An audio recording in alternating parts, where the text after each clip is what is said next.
दोस्तों नमस्कार। जैसा कि आप लोगों को पता है कि जूनियर एडिट से संबंधित जो भी ऑथेंटिक जानकारी दी जाती है वो आपके इसी चैनल पे दी जाती है। तो आज का अगर मैं निदेशालय का सार बताऊं लखनऊ का, तो आज ये है कि कल जैसा डीजी सर ने कहा था कि ये जो मेरिट है वो कॉमन बन सकती है और इस पे नॉर्मलाइजेशन या स्केलिंग वगैरह हो सकती है।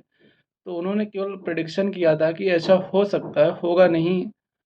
उन्होंने बहुत स्पष्ट कर दिया है। और जैसा कि अभी आप लोगों ने देखा होगा, कम्युनिटी पोस्ट पे हमने की है, हमारे लखनऊ के साथियों ने ज्ञापन दिया है कि सर मेरिट विषयवार होना चाहिए, क्योंकि एग्ज़ाम भी विषयवार हुए हैं और विद्यालय से जो जो रिक्त पद आए हैं वो भी विषयवार करके आए हैं।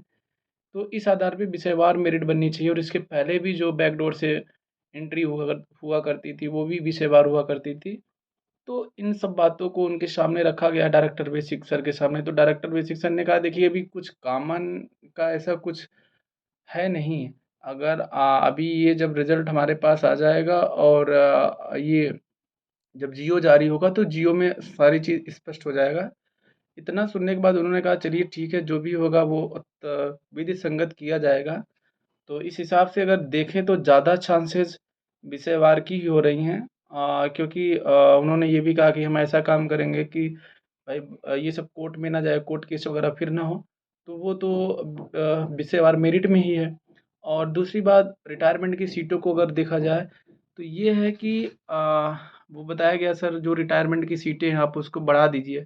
बोले देखिए ये लोग, आप लोग हवा हवाई बातें करते हैं, रिटायरमेंट की सीटें ऐसे कैसे बढ़ सकती हैं। फिर उन्होंने बताया कि सुप्रीम कोर्ट का वो बात बताई कि विज्ञापित पदों से एक पद भी ज़्यादा ना हो। तो इन्होंने बताया, सर विज्ञापन में है कहाँ विज्ञापित पद जो उससे उसके पद से आगे पीछे ना हो। तो फिर उन्होंने कहा, अच्छा चलो ठीक है, देखते हैं। तो अगर मैं आपको एक सरल शब्दों में अगर बताऊं तो ये है कि आप इतना मान के चलिए कि सीटें 1504 390, कुल मिला जुलाकर 1894 पदों पे ही विज्ञापन जारी होगा। हाँ, अगर कुछ चमत्कार ये हो सकता है कि जो हमारे लखनऊ के साथी और जो प्रयागराज में हम लोगों ने इतना प्रयास किया, अगर थोड़ा बहुत भी लोग ध्यान ध्यान देते हैं तो कुछ सीटें बढ़ा सकते हैं। बाकी आप लोग 1894 पद ही मान के चलिए। देखिए जो चीज़ें हैं, जो जो सत्य है उसको स्वीकार करना ही पड़ेगा। बाकी कोई बहुत बड़ा चमत्कार हो जाए वो अलग चीज़ है, सीटें बढ़ सकती हैं, ठीक है। और सबसे बड़ी बात है कि प्रयागराज शिक्षा निदेशालय जो ये चाह रहा है कि अभी फ़िलहाल का टाइम ये है कि वो लोग ये चाह रहे हैं कि हम लोग जो जो रिटायरमेंट की सीटें हैं वो नए विज्ञापन में देंगे। नए विज्ञापन मतलब कि नए जो विज्ञापन आएगा उसमें देंगे।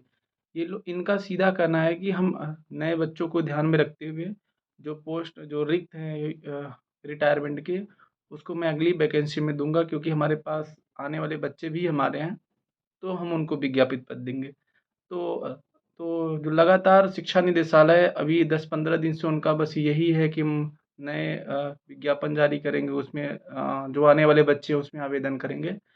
तो इस आधार पे अब आप समझ लीजिए कि जो भी रिटायरमेंट की पोस्टें हैं, जो और अदर जो भी अगर पोस्टेज होंगी, वो सब न्यू वैकेंसी में आएंगी।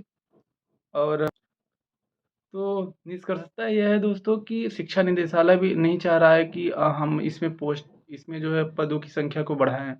वो अगली वैकेंसी देने के मूड में है, सीधी सी बात है। और आप लोगों को मैं बता दूं दोस्तों, देखिए धरना प्रदर्शन को लेकर मैं हमेशा तैयार रहता हूं, लेकिन देखिए धरना प्रदर्शन तब किया जाता है जब ये हो कि ठीक है, चलिए थोड़ा सा पॉजिटिव न्यूज मिली है सीटों की संख्या को लेकर। हमारे लखनऊ के जो साथी हैं, जो प्रयागराज के साथी हैं, हम लोग इतना निरंतर संघर्ष किए हैं। और इस संघर्ष में यही है कि इधर की बात उधर बताया गया, हमेशा कोई बात सही नहीं बताया गया। कभी 6,000, कभी 4,000, कभी 2500, कभी ये। तो हम लोग उन्हीं के सोर्स को आपको बताते रहे हैं।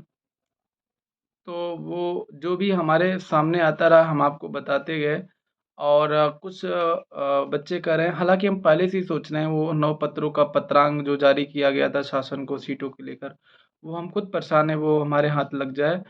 और रिटायरमेंट की सीटों को लेकर हम खुद परेशान हैं कि मुझे उस सीटों की संख्या को पता चल जाए तो हम शासन के समक्ष हम लोग रख सकते हैं। लेकिन ये सब इतनी गोपनीय है कि इन सब चीज़ों को सामने नहीं लाया जा सकता और ना ही कोई बताएगा। तो दोस्तों देखो हम लोग भी सीटों की संख्या को लेकर उतने ही परेशान हैं जितने कम गुणांक वाले हैं। हम लोग तो जनवरी से लेकर सीटों की संख्या को लेकर परेशान थे। लेकिन अभी फ़िलहाल ये है कि इस सत्य को स्वीकार करना पड़ेगा आप सभी लोगों को कि ये भर्ती 1894 पे होने जा रही है। कुछ चमत्कार हो जाएगा तभी इसमें कुछ होगा और वो चमत्कार लगभग एकदम समाप्त हो गया है। और हालाँकि हम लोग प्रयास अभी भी कर रहे हैं कि सीटें बढ़ जाएँ।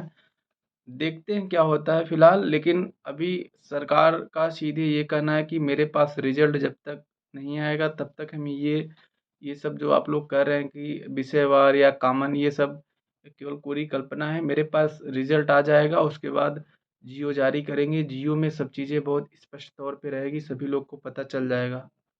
मैं आप लोगों को एक चीज़ और बता दूँ, जो लोग कह रहे थे सर नियुक्ति प्रोसेस की प्रक्रिया कैसी होगी? देखिए, जो हम लोगों ने कल जानकारी ली थी शिक्षा निदेशालय से, तो जिसके हाई गुणांक हैं उनका तो भई उस हिसाब से उनको जिले का आवंटन, कॉलेज का आवंटन तो होगा। लेकिन प्रथम वरीयता पीएच वालों को दी जाएगी, फ्रीडम फाइटर को दी जाएगी, यक्स सर्विसमैन को दी जाएगी। प्रथम वरीयता इन्हीं को दी जाएगी। देखिए जो चीज़ें हैं उसको एक्सेप्ट करना पड़ेगा। उसके बाद आएगा मेरिट लिस्ट वालों का। तो इन सब चीज़ों को मुझे जो जानकारी हाथ में लगी मैं आप लोगों को बता देना चाह रहा हूँ। और अभी तक जो शिक्षा निदेशालय से जानकारी प्राप्त हो रही थी कि आप अगर डीजी सर बोल देंगे तो सीटें बढ़ सकती हैं। तो डीजी सर ने भी हाथ खड़े कर लिए। उन्होंने कहा देखिए हम विज्ञापित पदों से एक पद भी आगे नहीं देंगे। सुप्रीम कोर्ट का हवाला दिए। तो चीज़ें कहीं न कहीं वो चीज़ें समाप्त हो गई, ठीक है? और ये नॉर्मलाइज़ेशन का कोई खेल नहीं है। नॉर्मलाइज़ेशन देखिए, खेल का नियम खेल के पहले ही होता है, मतलब खेल के बीच में नहीं होता है। ये नॉर्मलाइज़ेशन या स्केलिंग जैसी इसमें तो नहीं होनी चाहिए, क्योंकि इसके नियम पहले से ही होने चाहिए अगर होना होगा तो। तो आप लोग इतना समझ के चलिए कि ये विषयवार बनने चाहिए और नहीं तो भर्ती विवादित हो सकती है। अगर सरकार देखिए, सरकार के ऊपर सब कुछ है। सरकार हो सकता है कुछ ऐसा काम कर दे कि भाई ना तो कोर्ट में जाए भर्ती और जो काम भी हो जाए। तो अभी ये देखने वाली चीज़ है, पहले रिज़ल्ट आ जाए, जियो में सब चीज़ क्लियर हो जाएगा। तो अभी फ़िलहाल सब लोग जियो का वेट करें। जिसकी अगली भर्ती है, जिसको ये लगे कि हम इसमें नहीं हो सकता मेरा, अभी हालाँकि फ़िलहाल कोई कह नहीं सकता किसका होगा, किसका नहीं होगा। लेकिन ज़्यादा चांसेज़ हैं कि टीजीटी, पीजीटी के रिज़ल्ट आउट हो गए हैं। असिस्टेंट प्रोफ़ेसर, डीएसएसबी और तमाम ऐसे चीज़ों का रिज़ल्ट आ गया है जिसमें बीएड वालों का सिलेक्शन हो गया है। तो उम्मीद ये है कि मेरिट उतनी हाई नहीं जाएगी जितनी लोगों ने शुरू में बता दी है। तो और बाकी जिसको ये लगे कि हम हमारा लोग का थोड़ा-सा नहीं हो सकता या हो भी सकता है, तो वो लोग अपनी अगली भर्ती का तैयारी करते रहिए। देखिए, हम लोग सकारात्मक बातें करते हैं, लेकिन अधिकारियों की बताई हुई बात के अनुसार अब ये आगे आप लोगों को निर्णय लेना है और आगे की तैयारी में लग जाइए, जिसका जो भी एग्ज़ाम हो। किसी जूनियर के चक्कर में मत रहिए। देखिए हम लोगों का भी एग्ज़ाम है, अब हम लोग भी एग्ज़ाम में लगेंगे। ऐसा नहीं है कि इसी भर्ती को लेकर आगे भागते रहेंगे। अब ये भर्ती अपने तय समय पे होगी। सीटों के बढ़ने की संभावना लगभग समाप्त हो गई है। प्रक्रिया रिज़ल्ट आने के बाद स्टार्ट हो ही जाएगी। तो ये सब चीज़ें आप लोगों के सामने आज शेयर कर रहे हैं, तो थोड़ा-सा मुझे भी अच्छा नहीं लगा। जैसे कल जब की सीटें नहीं बढ़ेंगी तो मुझे भी बहुत बेकार लगा कि बताइए, हम लोगों ने इतना मेहनत किया उसके बावजूद ये लोगों ने मतलब लास्ट में पल्ला झाड़ लिया कि ये सब आप लोग गैर कानूनी बात करते हैं, ऐसे कैसे सीट बढ़ जाएगी बीच में। तो खैर भाई, शासन सर्वोपरि होता है, शासन का डिसीजन ही सर्वमान्य होता है। तो आप लोगों को जैसा भी जो उम्मीद हो कि मेरा हो जाएगा तो ठीक है, अगर जिसको ये ना लगे कि मेरा नहीं होगा।